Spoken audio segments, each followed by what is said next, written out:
Recognize the senator from Iowa. Before I speak, I've been asked by leadership to make this request unanimous. I have 4 requests for committees to meet during today's session of the Senate. They have the approval of the majority and minority leaders. Duly noted. In a few minutes, probably shortly, I should say, we'll vote to confirm Pam Bondi as the Attorney General of the United States. Before we do, I'd like to speak in support of her nomination, and in doing that, urge my colleagues to vote for her, hopefully in a bipartisan way like we had for Garland under Biden administration. Ms. Bondi has been nominated to one of the most important offices in our country, and she's shown that she's up to that task. Her impressive record and presentation at her hearing are proof that she's ready to take the helm of the Justice Department. Ms. Bondi made history in 2010 as the first woman elected to be Florida's Attorney General. She held this role for 8 years after she was comfortably reelected by the people of Florida to that second term. 8 years of service as Attorney General of the 3rd largest state in this union is excellent preparation for the role of Attorney General of the United States.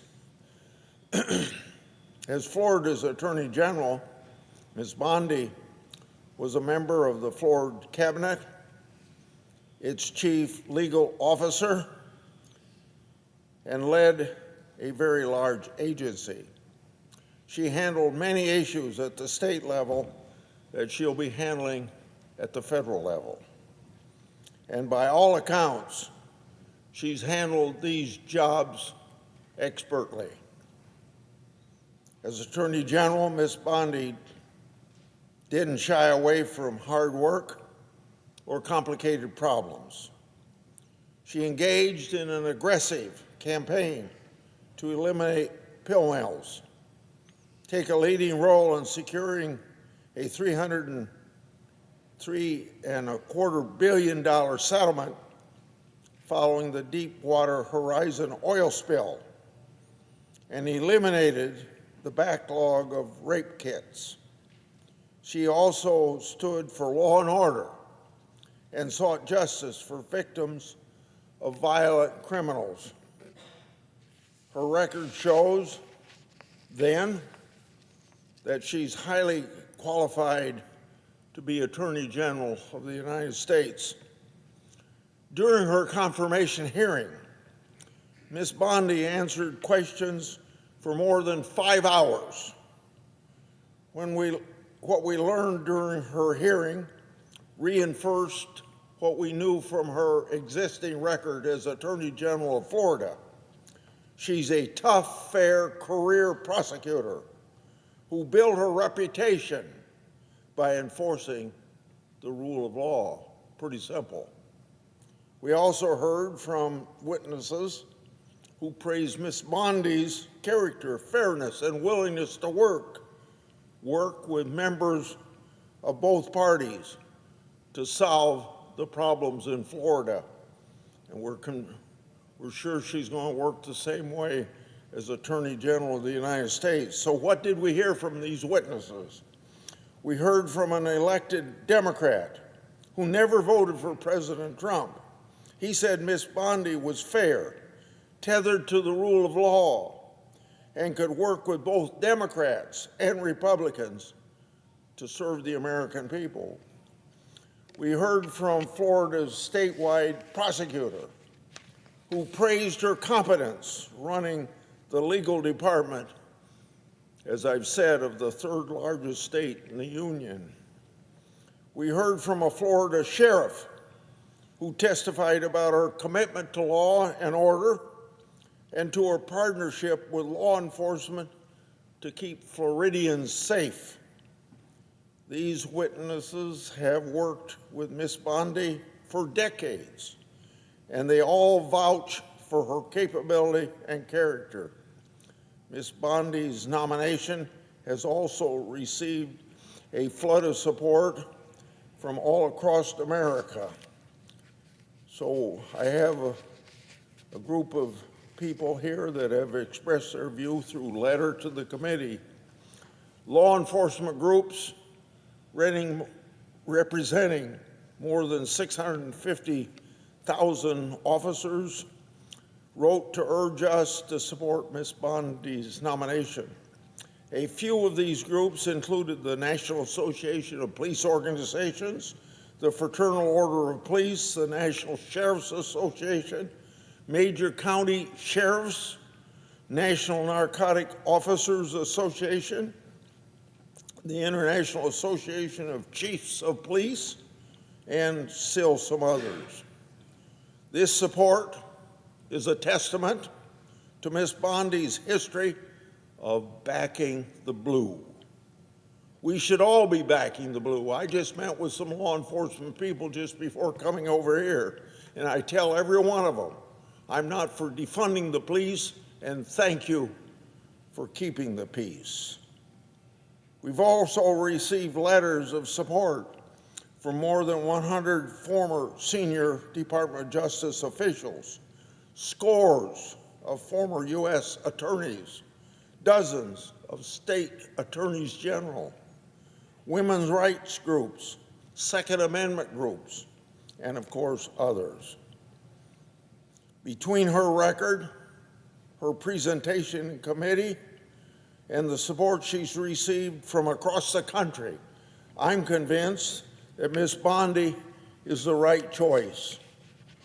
So, when confirmed, Ms. Bondi will take the helm of what we all know is a turbulent time and also a Justice Department infected with political decision-making and its leaders refusing to acknowledge that reality. In other words, political decision-making, at least on the 7th floor of the Hoover Building, overtaking the major role of the FBI, and the FBI is part of the Justice Department. They aren't putting first things first. So here are a few examples of political decision-making and infection in the department. Crossfire hurricane. Secondly, the Justice Department's targeting my staff, yeah, that's right, my investigative staff, who at the time was investigating at my direction the government's abuse of Crossfire hurricane. Thirdly, cover-up of the Hunter Biden laptop story and sweetheart plea deals offered by the Department of Justice to Hunter Biden. Fourth, the FBI's inappropriate briefing to me and Senator Johnson during our Biden family investigation that was later leaked, and nothing's supposed to be leaked from what we call the SCIF. Fifth, Special Counsel Jack Lawfare's operation. In other words, trying to put now President Trump in jail. Sixth, the targeting of traditional Catholics, concerned parents, and abortion protesters as security threats. And seventh, the coordination of censorship of political speeches. And I don't have an 8th, 9th, 10th, 11th, and 12th, but they exist. I'm not going to take your time on that. Now, all of these things that I mentioned, plus things I haven't mentioned, are very serious breaches of the public trust. And we can't tolerate that sort of breach. I'm confident Ms. Bondi will not tolerate that breach. And I'm looking forward to working with her to shed sunlight on these abuses. And sunlight, as some Supreme Court justice said, is the best attack against, oh my gosh, I forgot exactly what it was, but sunshine is coming in will really solve a lot of problems. This is the way I put it. I say we need more transparency in government, and transparency brings accountability. Now, I've already released new FBI records, in fact, just last week, with Senator Johnson, that show even more political violence biased within the Justice Department and the FBI. These records prove that former FBI special agent in charge, Thibault, a known anti-Trump agent, authored the initial language for what ultimately became Jack Smith's federal case against Trump regarding the 2020 presidential election. That case was codenamed Arctic Frost. Now, I don't know where they get the name Arctic Frost, but that's what the case was called. These records that we released last week showed a scheme in place between the Justice Department and FBI officials to get Trump. I had to rely on brave whistleblowers to uncover the truth because I was stonewalled by the Justice Department and the FBI. And I was stonewalled even after they promised at their own confirmation hearing that they would answer the letters that congressmen wrote them. We never got any answers. In fact, there's 58 answers in the last 4 years I've written to the FBI on my investigations that I have not gotten answers to. So, if you wonder why I'm so passionate about Pam Bondi, I'm confident that she's going to take a different approach, and she says yes for answering our letters. It'll be yes instead of what the other people should have said at the answer to that question is maybe.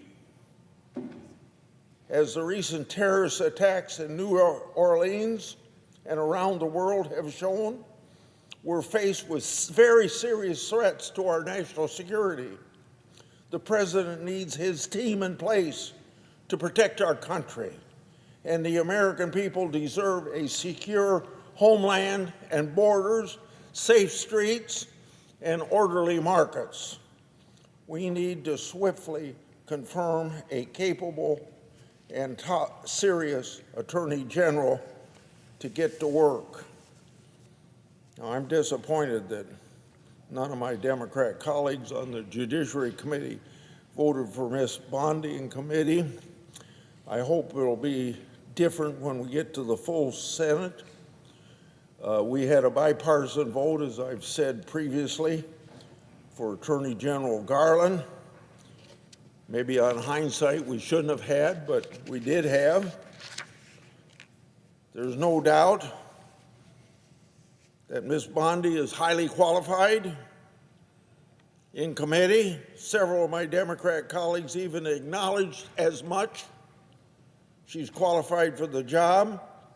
She represents mainstream views shared by at least the 77 million Americans who voted for change on November 5th. This should earn her the same bipartisan support this body gave Attorney General Garland, so that's the third time I've said that. If my colleagues will not cross the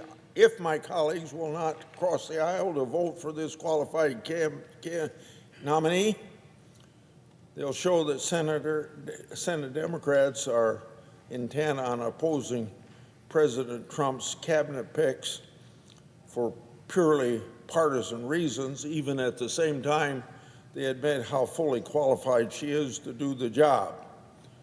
So ending now, I say once again, I proudly support Ms. Bondi, look forward to confirming her. She's ready and able to serve our country well, and I know she'll work with President Trump to restore faith in the Justice Department. I urge all of my colleagues to join me in confirming Ms. Bondi. I yield. Now I recognize the senator from New Hampshire. Mr. President, I'm happy to be on the floor this afternoon with my colleague from New England, Senator Welch from Vermont. We are neighboring states that have been spooning for a very long time. But we're here today to talk about a very serious issue, and that is the tariffs that President Trump is talking about imposing on Canada, goods from Canada and Mexico, and the impact that will have on Americans. On Saturday, President Trump announced a 25% tariff, which would be a tax on imported goods from Canada and Mexico, and a 10% tariff, which would amount to a tax on imported energy from Canada and on all goods from China. So 10% on all goods from China and a 10% on energy from Canada. He's also threatened universal tariffs on all countries. Now, thankfully, the tariffs that he announced on Canada and Mexico appear to have been delayed for a month, but the tariff taxes on China are now in effect. And even though many of these tariff taxes were delayed, they're still scheduled to go into effect next month, and they've created unnecessary panic and uncertainty among businesses and families across the country and in New Hampshire. Now, I want to point out in the beginning very clearly that it's not foreign countries who pay these taxes, these tariff taxes. It's Americans who pay these tariff taxes. These are tariff taxes on imported goods, meaning that the person or company who's importing the good will be footing the bill, and these costs will be passed on to American consumers and businesses. And you don't have to take my word for it. Best Buy's CEO said, and I quote, "The vast majority of that tariff will probably be passed on to the consumer as a price increase." And Walmart's CFO said, "There will probably be cases where prices will go up for consumers." Columbia Sportswear's CEO said about tariffs, "We're set to raise prices, and it's going to be very, very difficult to keep products affordable." Now, if we look at the cost of just the tariff taxes that were originally announced on Saturday, those would raise costs for the average American household by more than $1,200 a year. And if we get into a trade war with increasingly high tariffs on both sides, and that's what it appears could be happening with China, those costs will go up even more. Now, President Trump campaigned on a promise to lower prices for everything. The tariffs that he's talking about would have the exact opposite effect. I'm glad the administration and the president listened to reason. He delayed the start of these tariffs, but I hope we don't have to be back here in a few weeks making this case again. And I want to make sure that people understand what these tariff taxes would do and highlight some of the areas where Americans would be directly affected. First is energy. America imports more oil and gas from Canada than from any other product. In New Hampshire, more than half of the gas in people's cars comes from Canada. These tariff taxes would make gas prices go up, and they could even lead to supply shortages because refinery and delivery infrastructure just doesn't turn on a dime. President Trump's new 10% tariff tax on energy from Canada would also directly raise the cost of keeping warm for Granite Staters during the coldest months of this year. In New Hampshire, our #1 import from Canada is heating oil. And nearly 250,000 households in New Hampshire, that's about 40% of our households, more than Vermont, I think, Senator Welch, rely on fuel oil to heat their homes. We're the second highest state in the nation, next to Maine, who relies on number 2 heating oil to heat our homes. Another 100,000 Granite Staters rely on propane, and about 30,000 homes use wood. So that's about 60% of New Hampshire that relies on delivered fuel to stay warm. Much of that is coming from Canada. The average home in New Hampshire on heating oil uses about 600 gallons in a winter. And for older, draftier homes, and sadly we have a lot of those in New Hampshire, or those who are further up north, families may be using upwards of 1,000 gallons a winter. And with temperatures dipping as low as 20 below zero in the state in recent weeks, heating oil is a real necessity. And my constituents are already getting notices. I don't know, Senator Welch, if the same is true of your constituents, but I bet it is. But they're saying that those notices tell them their costs are going to go up if these tariffs go into effect. On Sunday, I heard from Derek in Sandwich, New Hampshire, who received a letter from his heating supplier, Irving Oil, that informed him that his bill for heating oil would be going up. The letter stated, "As you may be aware, the U.S. government has announced a new tariff on imports from Canada, including the heating oil or propane that Irving Energy delivers to you." And the letter went on to describe that the tariff costs will be added to the price that he pays, even though he already has a contract. As Derek wrote to me, "I will now have less to spend locally. My local businesses will suffer through lost business and increased costs, and then their suppliers and employees will suffer. It's a real hardship." On Inauguration Day this year, heating oil cost an average of $3.93 a gallon in New Hampshire. Tacking an ill-advised 10% tariff tax on heating oil from Canada could mean about $150 to $250 more for many in New Hampshire just to keep warm through the winter. And while for Elon Musk and his billionaire friends and the billionaire friends of the president, $150 to $250 may not sound like a lot in a winter, but there are a lot of people in New Hampshire for whom $150 to $250 is the difference between staying warm and being cold in the winter. So let me also be clear.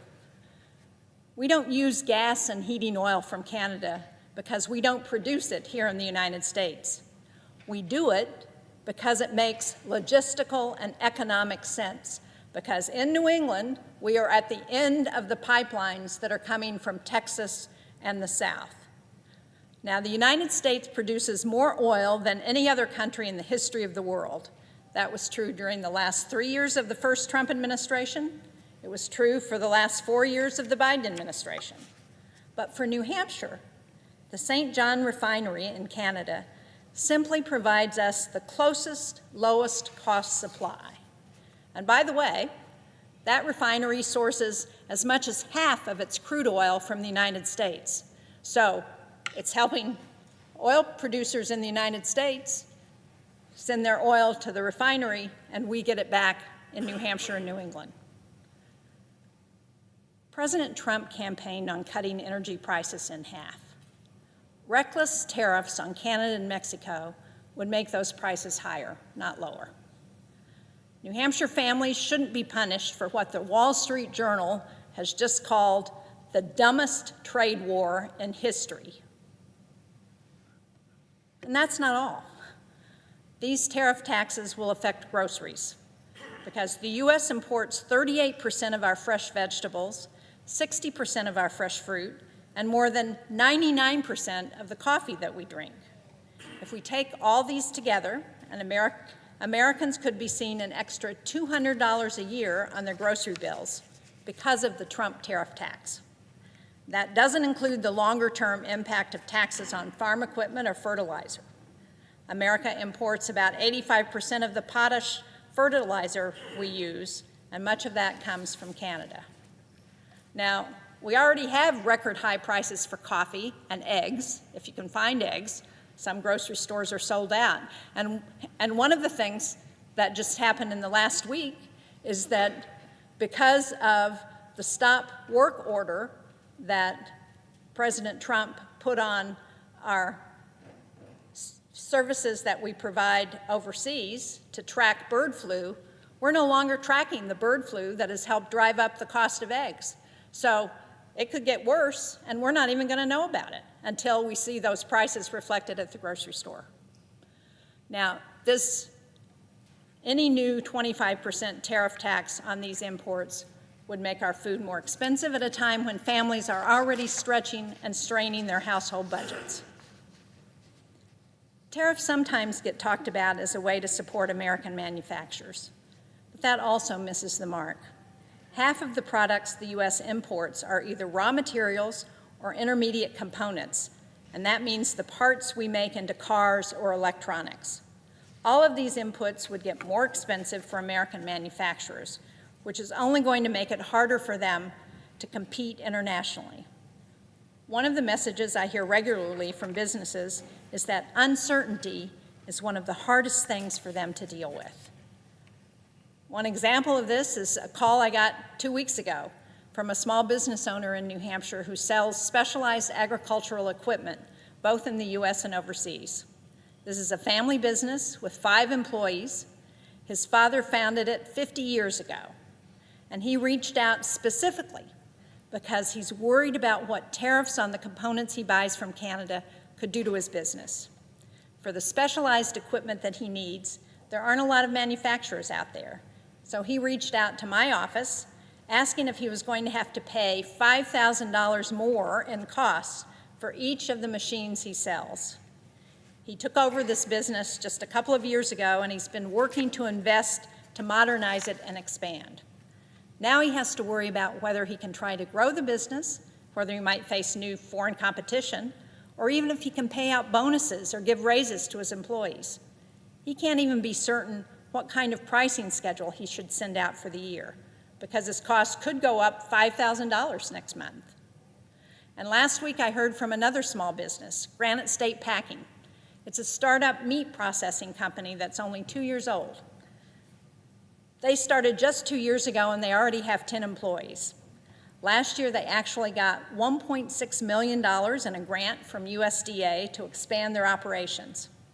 That's going to allow them to double their workforce. In order to expand, they placed an order for $500,000 in new equipment, because the specialized equipment that they use isn't made in the United States. Now, depending on how and when these tariffs go into effect, and when their equipment might get delivered, they could be looking at an increased bill for $125,000. That's going to affect whether they can follow through on the expansion, whether they can actually add the staff they want to add, and they don't have any way of knowing if they're going to face an unexpected $125,000 bill, because President Trump and this administration hasn't made up their mind what they're going to do about these tariffs. Over the weekend, I had another business owner from C&J Bus Lines. They run a great bus line from the seacoast of New Hampshire to Boston. The owner told me that they've ordered 7 buses from Quebec, new buses, because they're made in Quebec. These tariffs would add $150,000 to the cost of each bus. Now, between that and the higher fuel costs that they would pay, they could be looking at $1.3 million more in added costs this year because of the Trump tariff tax. No small business can easily just absorb a 25% price increase, nor can they plan on how to grow their business and keep providing good-paying jobs with this kind of uncertainty. So, make no mistake, I'm glad the administration delayed these tariffs. I hope they understand how this action would affect America's small businesses and the impact this would have on the economy. And let me finally just talk about housing impacts, because New Hampshire has an affordable housing crisis. These tariffs would make that worse. Lumber makes up about 15% of the cost of building a house, and a lot of building materials, in addition to lumber, are imported. The National Association of Home Builders wrote, in part, and I quote, "Imposing additional tariffs on these imports will ultimately be passed on to home buyers in the form of increased housing prices."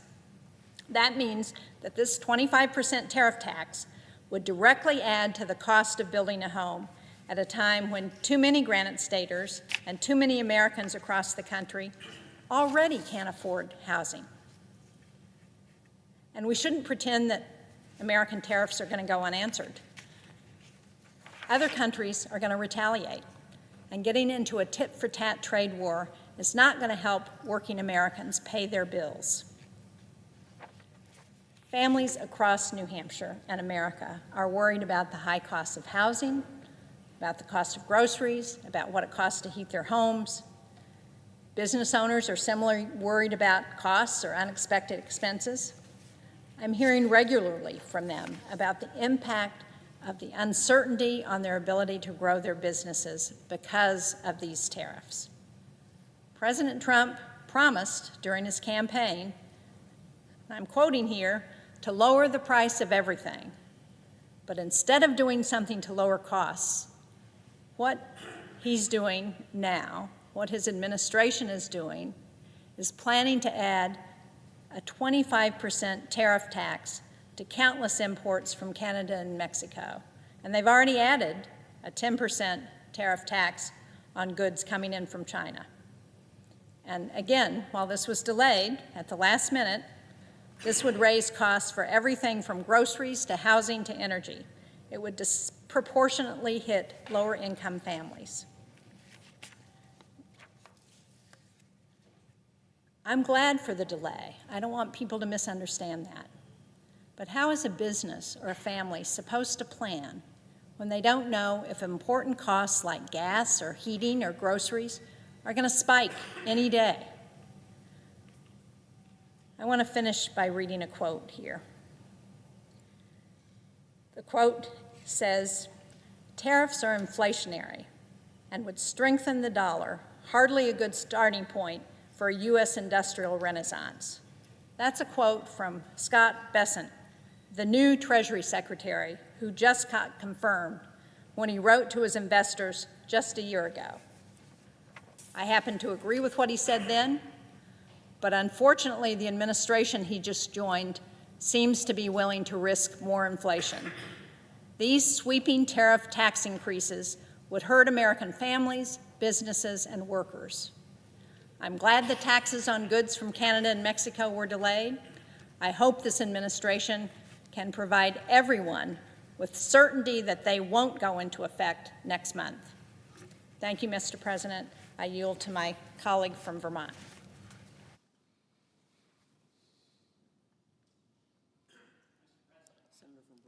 I now recognize the senator from Vermont. Everything my colleague, the senior senator from New Hampshire, said about New Hampshire and how people are really struggling to pay their bills, the cost of rent, the cost of housing, home heating fuel in the winter, it's been brutal, groceries. That is totally the same situation for families in Vermont, and it is around the country. And I can't add, really, to the recitation of the practical consequences that this has on businesses and on Vermont families, beyond what Senator Shaheen said. But it really, it mystifies Vermonters. People come up to me and they say, "Peter, seriously? This is going to increase our grocery prices? This is going to mean lumber is more expensive? This is going to mean home heating fuel, and we rely on Canadian gas probably more than you do, but also home heating fuel. This is going to raise our prices in that $150 to $200 you're talking about. That's real, that's real money." And they just are mystified that we would, through the president, increase their monthly bills. And for what reason? I want to talk a little bit about that. New Hampshire and Vermont, we mostly get along, but we're rivals in hockey and other things. But we both have incredibly close relationships with Canada. They're our friends. In Vermont, we have a library in Derby, Vermont, that's half in Vermont and half in New Hampshire. And our kids are going back and forth to play hockey.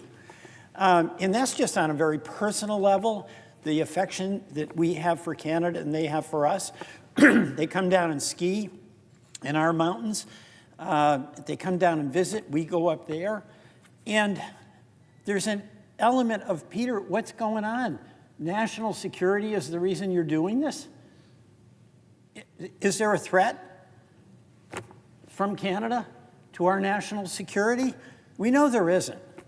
So this is an arbitrary decision that is made by the president, in my view, abusing authority that Congress gave him to use tariffs if there is in fact a national security threat, which all of us in a common sense way would think it might be something from a military threat or it might be from the coercive economic policies that we face from China. There's a legitimate case there for national security, but Canada has been in the trenches with us in every war that we've had. They have been by our side. They're our friends. And, you know, that's another thing people ask. Peter, you don't treat your friends this way. You just don't do that. So I had a concern, come here, I'm trying to find my glasses, about what the impact was on Vermont. And instead of me speculating about it, I'm looking for just 1 minute, here it is. Instead of me speculating about it, Mr. President, what we did is invited some Vermonters who have businesses, some Vermont families, come and tell us what's going to happen if we have these tariffs. And let me tell you some of what they said. We met in St. Albans, which is a few miles from the Canadian border. And I asked these businesses, just tell us what happens. First of all, there was nobody in these businesses who said that the cost of this tariff would not be passed on to the consumer, all right? Common sense. It's like somehow if there's a 25% increase in cost, the business can just eat it, when we know, especially our small businesses, they're operating on the margin. They're doing every single thing they can to make their product competitive and affordable for the people they're serving. These are really, really good people who are totally committed to the communities that they're in. Every one of them said, whatever the cost of the tariff is, that is going to be passed on to the consumer. Not that they like to do that, but they have to pay their own bills. It's just reality. The second thing they talked about was the uncertainty that occurs for businesses. One business was talking about how when these tariffs goes in, and by the way, we have some history with this in the last Trump administration, there was supposedly a tariff, but if you knew the back entrance into the White House and could make a connection with somebody who had influence, you could get an exemption. So you get this terrible situation, which is not going to be available, by the way, for our Vermont fuel dealers or our Vermont home builders. If you know somebody, you somehow got out of the tariff, and there's no guidance about how these tariffs would have been rolled out. So there was an enormous opportunity for special treatment to be given. But even then, the complexity of this, like for instance, one manufacturer was talking about if you got a certain kind of aluminum, it was subject to the tariff. But if you got an ever so slightly different definition of aluminum, that you wouldn't be subject to the tariff. So you have a whole production process that has been using aluminum A that would be subject to a tariff. And if you go to aluminum B, if you can find it, it won't be subject to a tariff. If you got a square panel, it would be subject. If it was rectangular, you wouldn't. I mean, this is truly bizarre because there's no common sense in this at all. So I keep asking the question, why? Why are we doing this? Why are we inflicting this complexity on our businesses? Why are we inflicting this cost on our consumers and on our business? And there's no justification for it at all. So let me go through some of the stories, Mr. President. Garrick Herchak at Manufacturing Solutions. They do precision machining. You know, they're a manufacturer. That's what we want. And there's no margins on that. They work with sheet metal and cardboard. And he said these tariffs create a whole burden to determine what is tariffed, the type or shape of aluminum, And he is bracing to respond to whatever chaos comes next. And this company has been in business for 29 years, and it employs 275 people. That is a big deal in our state of Vermont. Big deal. Why mess with him? Why? Rock Gollin at Water Innovations. They make, we have better maple syrup than New Hampshire, sorry to say, and definitely better than Canada. They make the equipment that's used in maple syrup production. And this is going to increase their cost and threaten jobs. And it really does threaten jobs, okay? And then if you lose a market, by the way, then it's hard to get it back. So this company, where it might face this huge increase in cost of aluminum to manufacture its products, could lose market share and not be able to claw their way back. Mike Tatro from Poulin Grain. Poulin Grain is a great Franklin County family-run, actually Northeast Kingdom too, family-run grain dealer. They've been around for generations. And they've paid a huge contribution in keeping our dairy farms going. They import organic grain, huge market in Vermont. Their products are heavy to transport. Think of corn and canola and oats. So they need to buy nearby, and they buy from Canada. And important, it's 30 to 40% of what they buy, and these tariffs could cost them about $10 million. And it's just like the fuel dealers. You know, they've got a contract, but they honor their customers. They can't eat $10 million. It just can't be done. So the Poulin family is really worried about the cost rising for farmers who are on a thinnest of thin margins, and nobody works harder than our dairy farmers. That is hard work, but it's so important to us in the state of Vermont that we give them every chance to succeed when they're facing tough odds every day. And why in the world would an act of the President of the United States add to the burden these dairy farmers already face when they're trying to hang on? It's just, it doesn't make any sense to me. He also said something Mike said something that's really important. You know, the unknown and uncertainty, it's very difficult. There seems to be a point of view in the Trump administration, president, I'll be candid, that he thinks chaos is a good negotiating tool. I'll leave it to others to decide their view on that. But if the chaos creates this uncertainty for the Poulin Grain Company, for the dairy farmers in Franklin County, for a family that is hoping they can build a house and they thought they had a price, for a family that's struggling to pay their groceries at the end of the month, that uncertainty is really an infliction of distress that's unfair and unreasonable. And to create uncertainty in everyday people who are trying to live in their community, do a good job for the people that they serve, families that are trying to do their contribution in the community and keep the well-being of their family together, and they're on a tight margin, it's cruel to inflict unnecessarily uncertainty. You know, the people from Vermont, the people from New Hampshire, and I think this is true around the country, they're okay with facing hard and grim circumstances.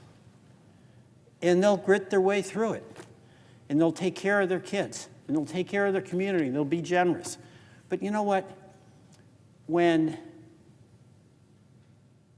the hardship that is something they have to deal with is a hardship that has been arbitrarily inflicted upon them by authorities or powers in Washington, in this case the president, and in my view, totally improper invocation of so-called national security with our biggest ally, Canada, then they start to wonder. That makes the burden even more and more difficult. So another person that was there, Sarah Meerhoff, was a representative of the general contractors of Vermont, and they do all the building. They've been incredible with the infrastructure challenges we've had after Tropical Storm Irene, that was a while ago, and then the floods we had in July of 23, and then again in July of 24. The cost of raw materials is already very expensive, and she quoted one of her members, Kevin Moyer from Vermont Frame, who said, "Tariffs have always been bad for everyone. As a business owner who buys a lot of timber from Canada, I'm very worried about the impact of tariffs on my company.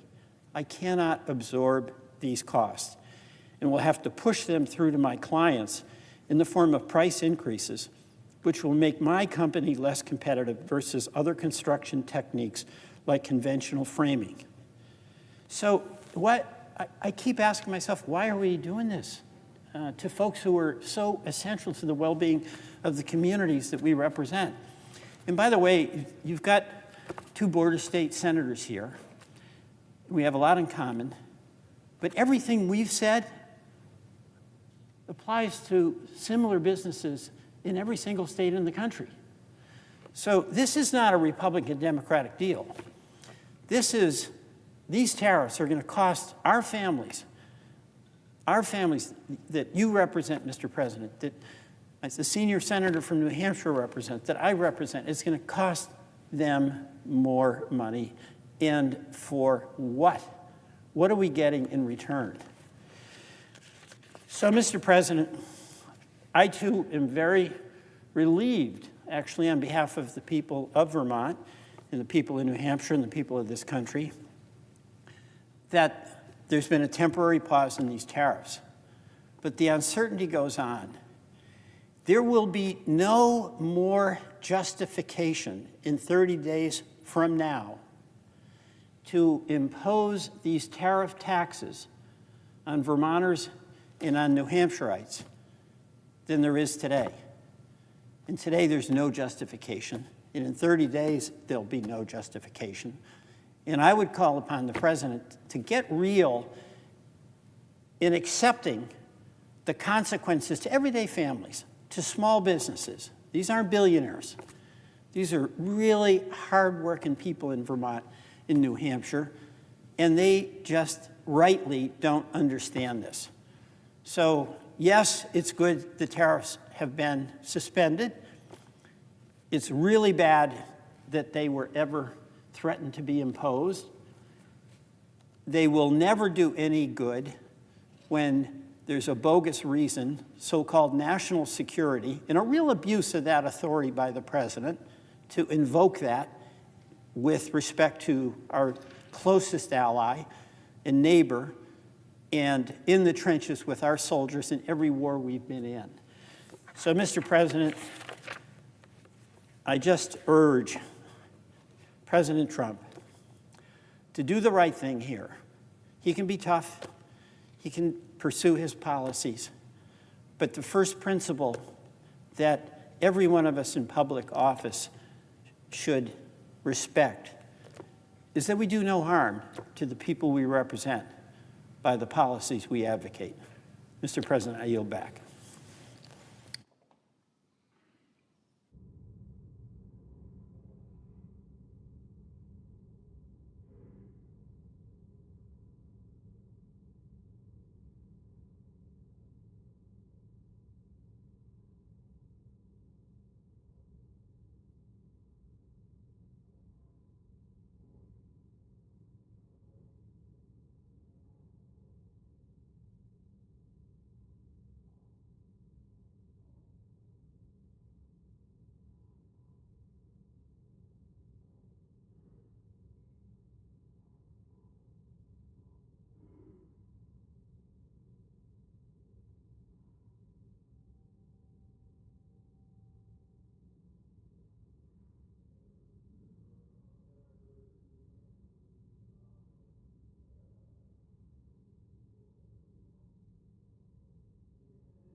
Mr. President.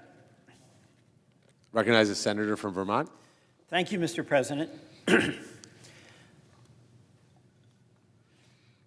Over the past 2 weeks, political operatives in the administration of President Trump and Elon Musk have shown the American people and the world that they plan to destroy as much of the professional workforce in the executive agencies as they can get away with. Whether it's illegal, and it is, or unconstitutional, and it is of no concern.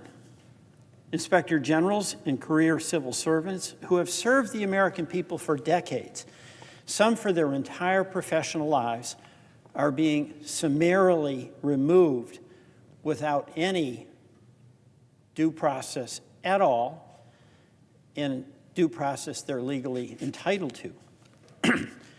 They're being replaced with Musk-approved partisans who have little, if any, government experience or little, if any, substantive knowledge. They do have a qualification, and that's total loyalty to the president. On top of Mr. Musk's list of agencies to eliminate in the U.S. is the U.S. Agency for International Development, or USAID as we know it. That has been the subject of a ferocious attack by Mr. Musk. That agency is one that not many Americans know about, but which fulfills a vital mission. It has a relatively small budget, less than 1% of the total federal budget, and it has a large responsibility to support humanitarian, economic development, and governance programs in more than 100 countries. Whatever, quote, savings Elon Musk might obtain from cutting USAID would have no appreciable impact in offsetting Mr. Trump's huge tax cuts for the wealthiest Americans. It wouldn't even amount to a rounding error.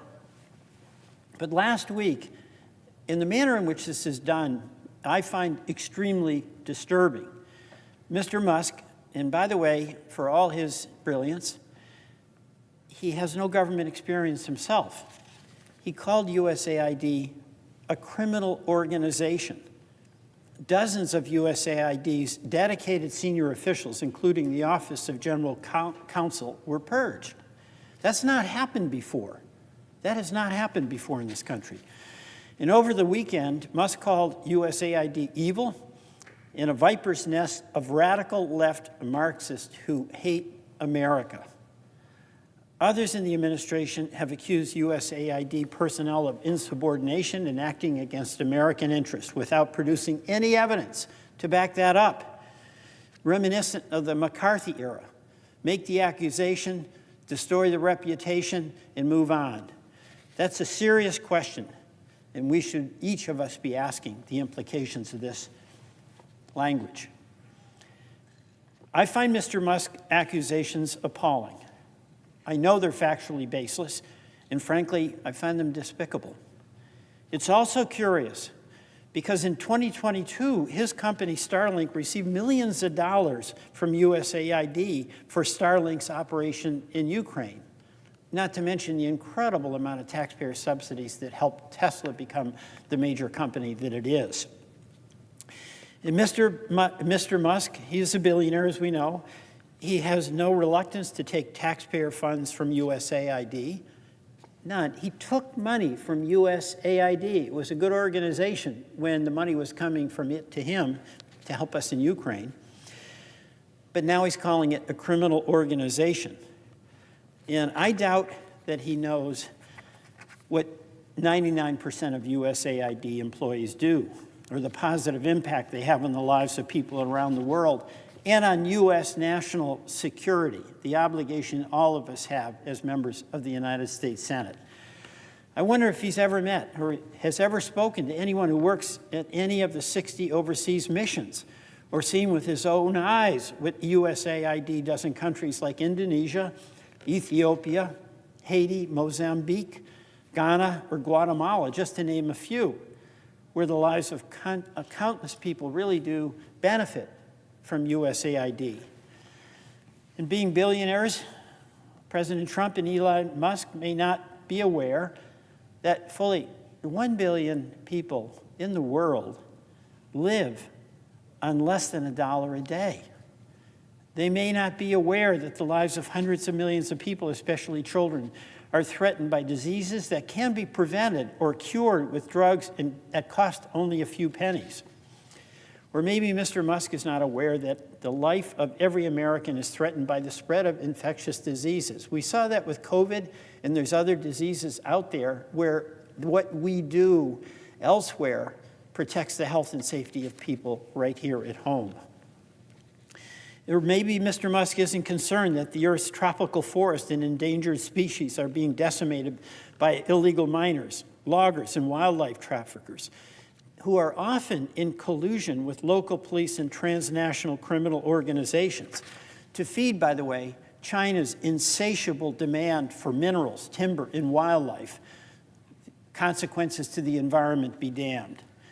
USAID works with local governments and organizations to protect forests in South and Central America, Central Africa, and in Indonesia, and to train wildlife rangers to combat poaching and trafficking.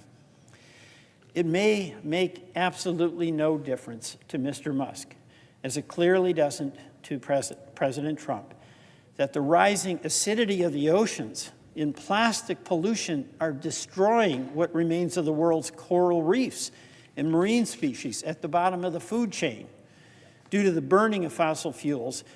And USAID works to protect marine ecosystems and support the reduction of fossil fuels, carbon emissions, and reduce plastic waste. Mr. President, government corruption, repression, and impunity may not be a priority in other countries for President Trump and Elon Musk to take on, even though they are major causes of the poverty in the world, political instability and violence, narcotics trafficking, and migration in our own hemisphere. So what happens in these countries makes a difference in what happens here, especially with respect to immigration. And these are just a few of the many complex global problems that USAID personnel works to address every day, every single day, partnering with foreign governments and thousands of non-governmental organizations. Those are real people. They're doing real work, even though they aren't CEOs. They're doing their best to address poverty, environmental degradation, corruption, and governance. It's affecting non-governmental organizations, contractors, and institutions of higher education in Vermont, this attack on USAID. These are Vermont organizations, Mr. President, that have a long history of implementing USAID humanitarian and development programs.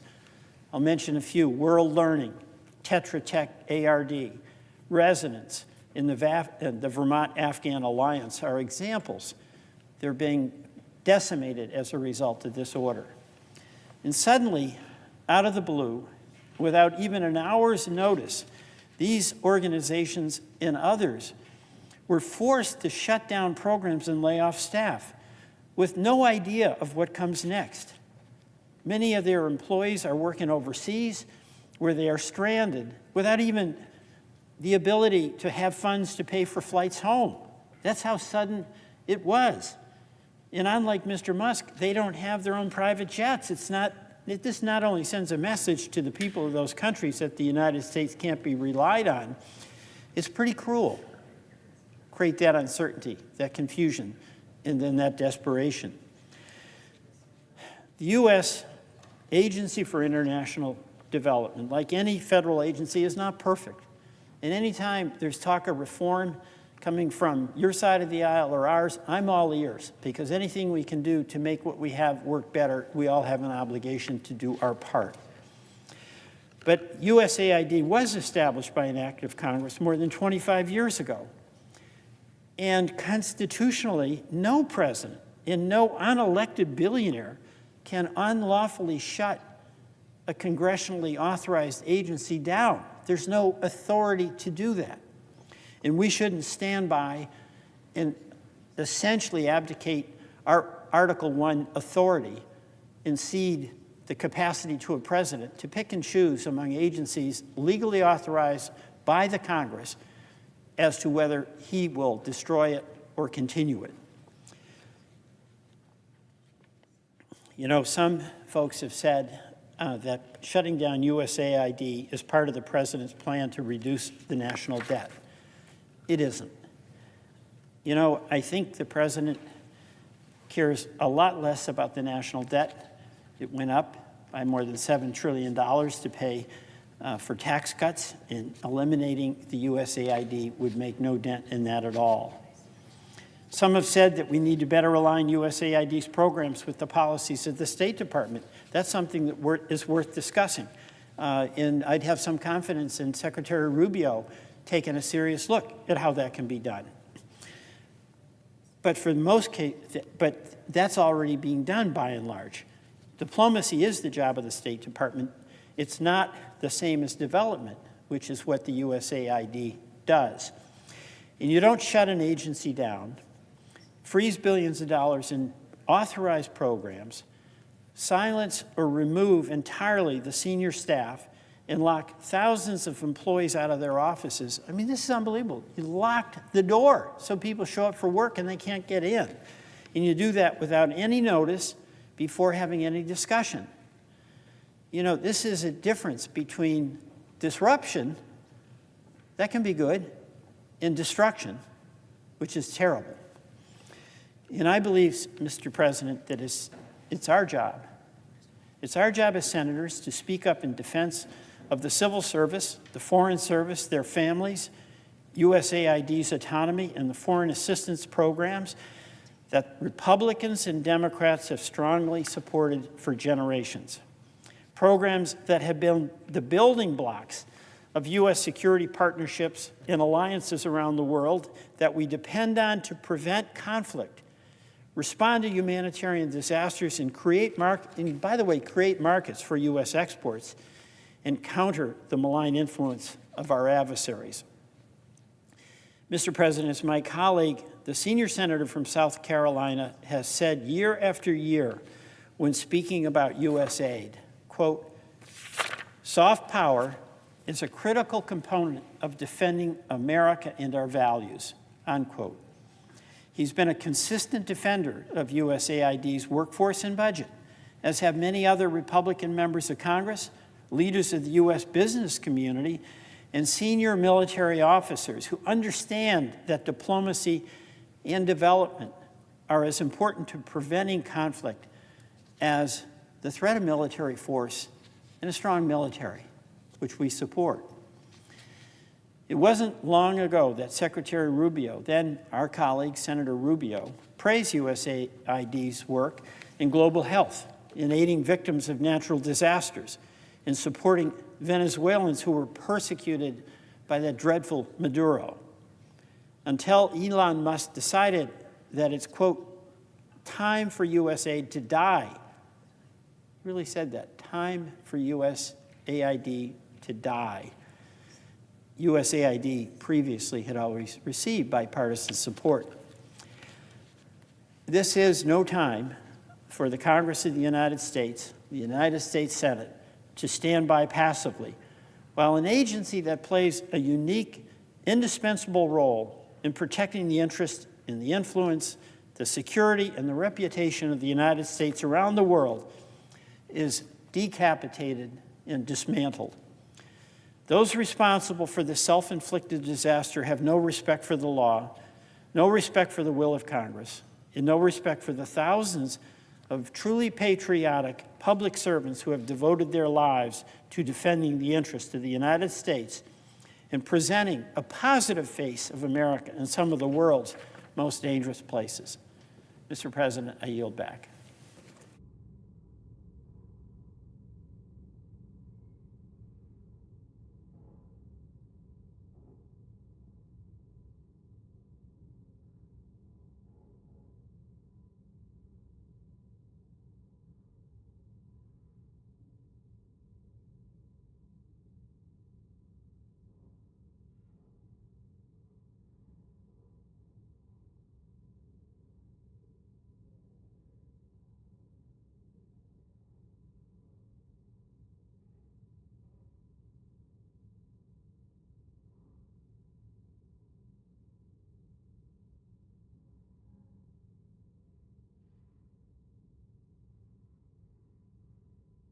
Mr. President, The senator from Nevada. thank you. It's now been more than 2 weeks since President Donald Trump took the oath of office, and there have been virtually no actions to lower costs at the grocery store. On the campaign trail, Donald Trump made promises over and over that he would address rising costs. In fact, he said, quote, "On day one, we'll end inflation and make America affordable again." On day one. And he said, quote, "When I win, I will immediately bring prices down, starting on day one," end quote. Well, way past day one, it's now day 16 of his presidency, and so far the Trump administration has failed to meet the president's own goal and promise to hardworking families. Just look at what it costs to buy milk, bread, and eggs. When Nevadans go to the grocery store, many are seeing empty shelves where the eggs are supposed to be. And the eggs people do find, well, they cost an arm and a leg. So just look at this picture here from Reno, Nevada, a grocery store there. Empty shelves. That's where the eggs would be. And meanwhile, the Trump administration is doing nothing to help fix this or stop corporations from jacking up the prices. Instead, President Trump has been cozying up to billionaire CEOs and taking actions that will hurt families and drive prices up and up. Trump's first actions were to push through a whirlwind of executive orders, including to roll back actions to lower prescription drug prices. So I'm going to repeat that. One of President Trump's first actions was to stop efforts to lower your prescription drug costs. And just this past weekend, President Trump announced reckless tariffs on Mexico and Canada. This is essentially a new tax on hardworking families for products from these two countries, our biggest trading partners, by the way. While he's promised to delay his tax on Canadian Mexican goods for a month, ultimately, these tariffs will hurt our economy. Canada is Nevada's biggest export partner. They provide us with chicken, with grain, sugar, and livestock. And the impact of these tariffs, well, they just don't stop at the grocery store shelves. They'll also increase what you pay at the fuel pump. They'll increase the price of construction materials, making housing even more expensive. And so, I ask everyone in this chamber, I ask everyone across the nation, how does that help you? How does that help you? How does it help lower costs? How does it help provide financial relief for families? How does it make your paycheck go farther? How does it put more money in your pocket? It doesn't. President Trump, he's now even saying that inflation is no longer his number one issue. He has flipped on his promise to you. He has flipped on his promise to you. And the fact is, as Americans work hard every day, Nevada families, the finest families in our nation, they work hard every day, and many are struggling to get by because prices have skyrocketed over the last few years. It's why I've been taking action to lower costs for families and reduce their financial burden, to give folks some much-needed breathing room, to make their paycheck go even farther. I'm working to lower housing costs by investing in our construction workers to increase our housing supply. I helped lead the charge last year against a proposed Kroger-Albertsons mega merger that would have let grocery stores jack up prices even higher than they already are. And there are steps we in Congress can take and have been taking to tackle inflation. I urge the President to take this issue seriously and tackle it head on. And I am willing to work with him and work with anyone else if it means lowering costs for hardworking families. But we need to get going right now. So I urge my colleagues, Democrats and Republicans, to come together and prioritize solving kitchen table issues instead of pushing extreme wedge issues. It's what the American people need us to do for them. That's what the American people are counting on us to do for them. We need to get busy and do that. Thank you, Mr. President. And I noticed an absence of a quorum. Ms. Also Brooks.